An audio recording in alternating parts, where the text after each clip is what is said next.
everybody, good day! So for today's video, kasama ko ngayon si Daddy, si Ate, kaway everybody Ate, and Bonbon.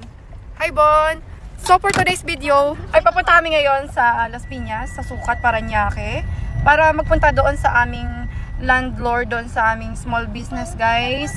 And magre-remit kaming post-dated check sa aming monthly rental. So kailangan talaga yun ng mga landlord kapag malalayo ang address ng mga landlord, para hassle-free na rin, wala nang follow-up, i-deposit na lang sila ng monthly rentals na ibibigay ng mga tenants. So isa kami doon, magiging tenants doon sa aming small business, kaya ayun, magpipirmahan na rin ng agreement or contract of lease, plus mag-remit kami ng post-dated checks para sa isang taong upa. So let's go guys, samahan nyo kami, let's go!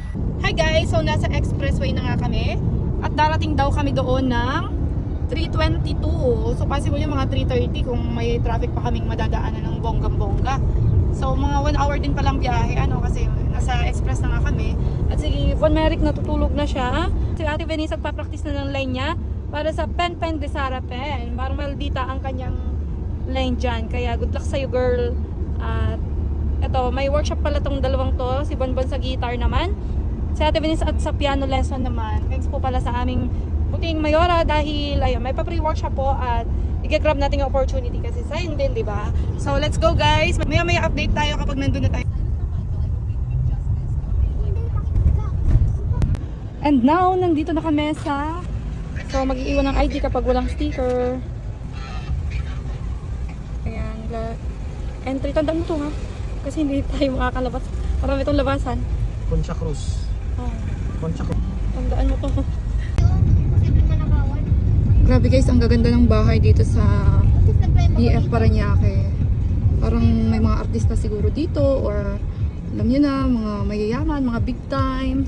Ang ganda ng mga bahay dito guys. Tapos yung ambience niya, alam mo yun, yung province vibes. Talagang nakaka-relax. Ang dami pa rin puno. Tahimik, ganyan. So, in this moment, liliko na kami dito. Kasi si ate mo. Mahal mo na talaga si Michael? Nope. Sabi mo, oo, mahal ko siya.